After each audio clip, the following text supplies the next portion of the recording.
के शेखों के हाथ बिक रही है हैदराबाद की लड़कियां। नमस्कार, स्वागत है आपका हमारे चैनल डेली सऊदी न्यूज पर। खबर शुरू करने से पहले जरूरी जानकारी आपको दे दें कि अगर आप सऊदी में फंस गए हैं, वहां पर नियोक्ता आपको छोड़ नहीं रहा है, आप अपने देश वापस लौटना चाहते हैं, तो ऐसे में आपको पता नहीं है कि आप क्या करें, तो बता दें कि आप घबराएं नहीं। नीचे दिए हुए कॉन्टैक्ट नंबर पे आप कॉन्टैक्ट कर सकते हैं।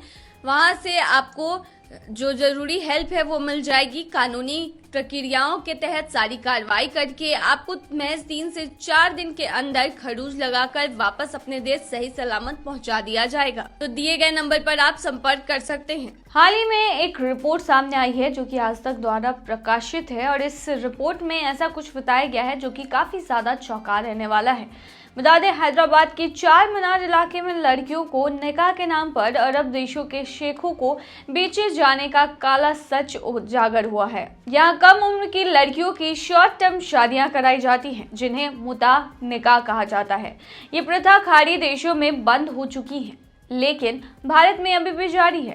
गल्फ देशों से शेख हैदराबाद आते हैं, जिनके लिए एजेंट, ब्रोकर और स्थानीय महिलाएं मिलकर काम करते हैं। एजेंट गल्फ में अमीर शेखों की तलाश करते हैं और ब्रोकर ने स्थानीय घरों में जाकर जरूरतमंद परिवारों से संपर्क करते हैं। लड़कियों के फोटो, बॉडी का मेजरमेंट और प्रोफाइल पहले ही भेजे जाते हैं। शेख अपनी पसंद की लड़की चुनता है, नगद भुगतान करता है और निकाहनामे पर दस्तखत होते हैं। निकाह अक्सर होटलों में होता है, जहां अमीर शेख मोटी रकम देकर लड़कियों को कुछ दिनों के लिए अपने साथ रखते हैं। कई लड़कियां बार बार इस प्रक्रिया में फंसती हैं। कुछ गल्फ देशों में ले जाई जाती हैं, जहां वो घरेलू नौकर के साथ साथ यौन शोषण का भी शिकार बनती हैं। इस प्रथा में लड़कियों को दवाएं दी जाती है ताकि वे गर्भवती ना हो पाए। गलती से गर्भ ठहरने पर गर्भपात भी करवा दिया जाता है। इतना ही नहीं, अगर लड़की को ले जाया जाता है अरब देशों में और वहां पर अगर उनका गर्भ धारण हो जाता है, तो ऐसे में वहां पर भी पहले से महिलाएं मौजूद होती हैं इस चीज को रिजॉल्व करने के लिए। एजेंट, ब्रोकर और अस्पतालों की मिली भगत से यह अवैध कारोबार फल फूल रहा है। यह इंसानियत को शर्मसार करने वाली कुप्रथा आज भी जारी है, जहां गरीब लड़कियों के जीवन को कुछ पैसों के लिए नीलाम कर दिया जाता है। हैदराबाद में अरब शेखों द्वारा अल्पवादी मुता निकाह के माध्यम से लड़कियों के शोषण का मामला पहली बार 1990 के दशक में प्रकाश में आया था। उस टाइम अमीना नामक एक 10 वर्षीय लड़की को एक वृद्ध अरब शेख के साथ विवाह के बाद सऊदी अरब ले जाया जा रहा था। इस घटना का खुलासा फ्लाइट अटेंडेंट अमृता अहलूवालिया ने किया था, जिन्होंने अमीना की स्थिति पर संदेह जताया था और अधिकारियों को सूचित किया था। हाल ही में आज तक के पत्रकार ने भी इस विषय पर विस्तृत ग्राउंड रिपोर्ट तैयार की है, जिसमें ये सभी चीजें उन्होंने बताई है। हैदराबाद में शेख मैरिज के नाम पर हो रहे इस काले कारोबार की गहराई से जांच की गई है। इसके अलावा 2017 में भी हैदराबाद में ऐसे मामलों का खुलासा हुआ था, जब 2 दूल्हों, बिचौलियों, काजी और एक लॉज के मालिक को गिरफ्तार किया गया था। इस घटनाओं और रिपोर्टों ने हैदराबाद में मुता निकाह के नाम पर हो रहे शोषण को उजागर किया है, जिससे इस गंभीर सामाजिक समस्या पर ध्यान केंद्रित होता है। हो गया फाइनल, सऊदी में खेला जाएगा वर्ल्ड कप। देखिए, फुटबॉल के प्रेमियों के लिए बड़ी खबर सामने आई है। सऊदी अरब को फुटबॉल वर्ल्ड कप की मेजबानी मिल गई है। फेडरेशन इंटरनेशनल फुटबॉल एसोसिएशन यानी कि फीफा वर्ल्ड कप ने सऊदी अरब को विश्व कप की मेजबानी मिलने का ऐलान किया है। वहीं 2030 विश्व कप की मेजबानी संयुक्त रूप से स्पेन, पुर्तगाल और मोरक्को को दी गई है। आपकी जानकारी के लिए बता दें कि सऊदी अरब को 2034 फुटबॉल वर्ल्ड कप की मेजबानी मिली है। इसके अलावा फीफा ने 2030 फुटबॉल वर्ल्ड कप की मेजबानी का ऐलान भी किया है। 2030 विश्व कप की मेजबानी संयुक्त रूप से स्पेन, पुर्तगाल और मोरक्को को दी गई है। यह पहली बार नहीं है जब किसी अरब देश में फुटबॉल विश्व कप का आयोजन होगा। पिछला विश्व कप भी कतर में ही खेला गया था। कतर में खेले गए विश्व कप में दिग्गज लियोनेल मेसी की टीम अर्जेंटीना ने खिताब जीता था। एक बार फिर खेलों का यह सबसे बड़ा महाकुंभ अरब देशों में ही खेला जाएगा। गौरतलब है कि अगला फुटबॉल वर्ल्ड कप 2 साल बाद 2026 में खेला जाना है। 2026 फुटबॉल विश्व कप की मेजबानी संयुक्त रूप से अमेरिका, कनाडा और मैक्सिको को मिली है। फिर उसके बाद 2034 में विश्व कप का आयोजन होगा। जी हां, क्रिकेट की तरह फुटबॉल वर्ल्ड कप भी हर 4 सालों में खेला जाता है। 2030 वर्ल्ड कप का आयोजन भी संयुक्त रूप से होगा। 2030 की विश्व कप की मेजबानी स्पेन, पुर्तगाल और मोरक्को को दी गई है। फिर इसके बाद का वर्ल्ड कप यानी 2034 फुटबॉल विश्व कप सऊदी अरब में खेला जाएगा। विश्व कप की मेजबानी लेने के लिए सऊदी अरब ने पिछले कुछ सालों में फुटबॉल पर काफी पैसा खर्च किया है। बता दें कि सऊदी के जो क्राउन प्रिंस है वो अपना विजन 2030 पूरा करना चाहते हैं और वो एक ऐसा शानदार स्टेडियम बनाना चाहते हैं जिसमें फुटबॉल खेलना काफ़ी ज़्यादा रोमांचक हो और फुटबॉल से उनके यहाँ काफ़ी ज़्यादा टूरिस्ट भी अट्रैक्ट होंगे, खेल प्रेमी जो हैं वो पहुँचेंगे। ऐसे में अगर वहाँ फीफा वर्ल्ड कप होता है तो काफ़ी ज़्यादा पैसा कमाने को मिलेगा सऊदी अरब को। इसीलिए ये एक बेहतरीन खबर है सऊदी अरब के क्राउन प्रिंस के लिए। तो ये थी तमाम जानकारी। बने रहिए ऐसी तमाम खबरों के लिए डेली सऊदी न्यूज़ पर।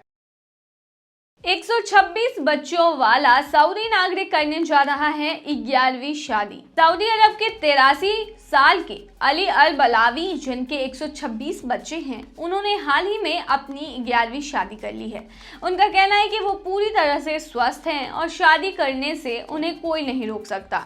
अली अल बलावी की फिलहाल 4 पत्नियां हैं, उनके 18 बेटे हैं और 20 बेटियां हैं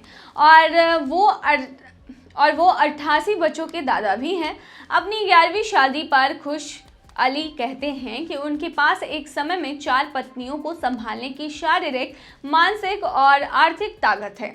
उन्होंने कभी वैवाहिक समस्याओं का सामना नहीं किया और उनका परिवार हमेशा खुशहाल रहा है। उनका कहना है कि अगर आप दोबारा शादी करना चाहते हैं तो पहले यह सुनिश्चित करें कि आप मानसिक, शारीरिक और आर्थिक रूप से पूरी तरह सक्षम हों और अपनी पत्नियों के साथ अच्छा व्यवहार करें। बता दें ऐसी कई खबरें हैं जो कि शादियों के बारे में बताती है, जहां पर बुजुर्ग लोगों ने 8वीं, 9वीं, 10वीं शादी करी है। इसी में है बुजुर्ग व्यक्ति जो कि कुवैत से हैं, उनकी 9वीं शादी। कुवैत के 75 वर्षीय मोहम्मद अल खालिद ने हाल ही में अपनी 9वीं शादी की।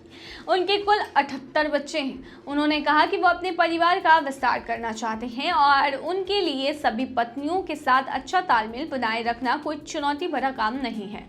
वहीं नाइजीरिया में 97 पत्नियों वाले व्यक्ति का भी रिकॉर्ड है। नाइजीरिया के मोहम्मद बेलो अबू बकर का नाम सबसे अधिक पत्नियों के लिए चर्चा में है। उनकी 97 पत्नियां हैं और 185 से अधिक बच्चे थे। हालांकि उन्होंने अपने जीवन में कभी भी किसी वैवाहिक समस्या की बात नहीं की और दावा किया कि उनकी सभी पत्नियां खुश थी। वहीं भारत के जियोना चाना का भी अनोखा परिवार है। भारत के मिजोरम राज्य के जियोना चाना दुनिया के सबसे बड़े परिवार में से एक के मुखिया थे। उनकी 39 पत्नियां, 94 बच्चे और 33 पोते पोतियां थी। जियोना ने कहा था कि उन्हें अपने विशाल परिवार के साथ समय बिताना बहुत पसंद था और उनका घर जो था वो 100 कमरों का था। वहीं संयुक्त अरब अमीरात में भी एक ऐसी ही चीजें देखने को मिली है। बता दें कि यूएई के एक बड़े परिवार के मुखिया यूसुफ अल फहद ने भी अपने परिवार की बढ़ती संख्या को लेकर चर्चा बटोरी थी। उनकी कुल 10 पत्नियां हैं और 65 बच्चे हैं। उन्होंने कहा कि उनका मानना है कि परिवार जितना बड़ा होगा उतनी ज्यादा खुशियां होंगी। तो ये थी तमाम जानकारी। बने रहिए ऐसी तमाम खबरों के लिए डेली सऊदी न्यूज पर। हो गया फाइनल, सऊदी में खेला जाएगा वर्ल्ड कप। नमस्कार, स्वागत है आपका हमारे चैनल डेली सऊदी न्यूज पर। खबर शुरू करने से पहले जरूरी जानकारी आपको दे दें कि अगर आप सऊदी में फंस गए हैं, वहां पर नियोक्ता आपको छोड़ नहीं रहा है, आप अपने देश वापस लौटना चाहते हैं, तो ऐसे में आपको पता नहीं है कि आप क्या करें, तो बता दें कि आप घबराएं नहीं। नीचे दिए हुए कांटेक्ट नंबर पे आप कांटेक्ट कर सकते हैं। वहां से आपको जो जरूरी हेल्प है वो मिल जाएगी। कानूनी प्रक्रियाओं के तहत सारी कार्रवाई करके आपको महज 3 से 4 दिन के अंदर खरूज लगाकर वापस अपने देश सही सलामत पहुंचा दिया जाएगा। तो दिए गए नंबर पर आप संपर्क कर सकते हैं। देखिए, फुटबॉल के प्रेमियों के लिए बड़ी खबर सामने आई है। सऊदी अरब को फुटबॉल वर्ल्ड कप की मेजबानी मिल गई है। फेडरेशन इंटरनेशनल फुटबॉल एसोसिएशन यानी कि फीफा वर्ल्ड कप ने सऊदी अरब को विश्व कप की मेजबानी मिलने का ऐलान किया है। वहीं 2030 विश्व कप की मेजबानी संयुक्त रूप से स्पेन, पुर्तगाल और मोरक्को को दी गई है। आपकी जानकारी के लिए बता दें कि सऊदी अरब को 2034 फुटबॉल वर्ल्ड कप की मेजबानी मिली है। इसके अलावा फीफा ने 2030 फुटबॉल वर्ल्ड कप की मेजबानी का ऐलान भी किया है। 2030 विश्व कप की मेजबानी संयुक्त रूप से स्पेन, पुर्तगाल और मोरक्को को दी गई है। यह पहली बार नहीं है जब किसी अरब देश में फुटबॉल विश्व कप का आयोजन होगा। पिछला विश्व कप भी कतर में ही खेला गया था। कतर में खेले गए विश्व कप में दिग्गज लियोनेल मेसी की टीम अर्जेंटीना ने खिताब जीता था। एक बार फिर खेलों का यह सबसे बड़ा महाकुंभ अरब देशों में ही खेला जाएगा। गौरतलब है कि अगला फुटबॉल वर्ल्ड कप 2 साल बाद 2026 में खेला जाना है। 2026 फुटबॉल विश्व कप की मेजबानी संयुक्त रूप से अमेरिका, कनाडा और मैक्सिको को मिली है। फिर उसके बाद 2034 में विश्व कप का आयोजन होगा। जी हां, क्रिकेट की तरह फुटबॉल वर्ल्ड कप भी हर 4 सालों में खेला जाता है। 2030 वर्ल्ड कप का आयोजन भी संयुक्त रूप से होगा। 2030 की विश्व कप की मेजबानी स्पेन, पुर्तगाल और मोरक्को को दी गई है। फिर इसके बाद का वर्ल्ड कप यानी 2034 फुटबॉल विश्व कप सऊदी अरब में खेला जाएगा। विश्व कप की मेजबानी लेने के लिए सऊदी अरब ने पिछले कुछ सालों में फुटबॉल पर काफी पैसा खर्च किया है। बता दें कि सऊदी के जो क्राउन प्रिंस है वो अपना विजन 2030 पूरा करना चाहते हैं और वो एक ऐसा शानदार स्टेडियम बनाना चाहते हैं जिसमें फुटबॉल खेलना काफ़ी ज़्यादा रोमांचक हो और फुटबॉल से उनके यहाँ काफ़ी ज़्यादा टूरिस्ट भी अट्रैक्ट होंगे, खेल प्रेमी जो हैं वो पहुँचेंगे। ऐसे में अगर वहाँ फीफा वर्ल्ड कप होता है तो काफ़ी ज़्यादा पैसा कमाने को मिलेगा सऊदी अरब को। इसीलिए ये एक बेहतरीन खबर है सऊदी अरब के क्राउन प्रिंस के लिए। तो ये थी तमाम जानकारी। बने रहिए ऐसी तमाम खबरों के लिए डेली सऊदी न्यूज़ पर।